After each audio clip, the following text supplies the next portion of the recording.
उपद्रष्टानुमन्ता च भर्ता भोक्ता महेश्वरः परमात्मेति चाप्युक्तो देहेऽस्मिन् पुरुषः परः। उपद्रष्टा साक्षी, अनुमंता अनुमति देने वाला, च भी भर्ता स्वामी, भोक्ता परम भोक्ता, महा ईश्वरः परमेश्वर, परम आत्मा परमात्मा, इति भी च तथा, अपि निस्संदेह उक्तः कहा गया है, देहे शरीर में, अस्मिन् इस, पुरुषः भोक्ता, परः दिव्य, तो भी इस शरीर में एक अन्य दिव्य भोक्ता है जो ईश्वर है, परम स्वामी है और साक्षी तथा अनुमति देने वाले के रूप में विद्यमान है और जो परमात्मा कहलाता है। तात्पर्य श्रील प्रभुपाद के द्वारा। श्रील प्रभुपाद की जय।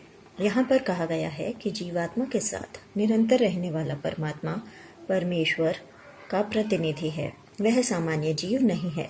चूंकि अद्वैतवादी चिंतक शरीर के ज्ञाता को एक मानते हैं, अतएव उनके विचार से परमात्मा तथा जीवात्मा में कोई अंतर नहीं है। इसका स्पष्टीकरण करने के लिए श्री भगवान कहते हैं कि वे प्रत्येक शरीर में परमात्मा रूप में विद्यमान हैं। वे जीवात्मा से भिन्न हैं, वे पर हैं, दिव्य हैं। जीवात्मा किसी विशेष क्षेत्र के कार्यों को भोगता है, लेकिन परमात्मा किसी सीमित भोक्ता के रूप में या शारीरिक कर्मों में भाग लेने वाले के रूप में विद्यमान नहीं रहता, अपितु वह साक्षी, अनुमतिदाता तथा परम भोक्ता के रूप में स्थित रहता है। उसका नाम परमात्मा है, आत्मा नहीं। वह दिव्य है। अतः यह बिल्कुल स्पष्ट है कि आत्मा तथा परमात्मा भिन्न भिन्न हैं। परमात्मा के हाथ पैर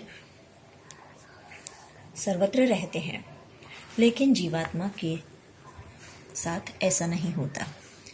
चूंकि परमात्मा परमेश्वर है, अतएव वह अंदर से जीव की भौतिक भोग की आकांक्षा पूर्ति की अनुमति देता है। परमात्मा की अनुमति के बिना जीवात्मा कुछ भी नहीं कर सकता।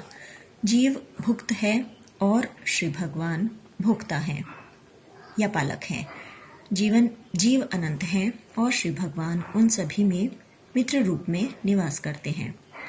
तथ्य यह है कि प्रत्येक जीव परमेश्वर का नित्य अंश है और दोनों मित्र रूप में घनिष्ठता पूर्वक संबंधित हैं, लेकिन जीव में परमेश्वर के आदेश को अस्वीकार करने की प्रकृति पर प्रभुत्व जताने के उद्देश्य से स्वतंत्रता पूर्वक कर्म करने की प्रवृत्ति पाई जाती है।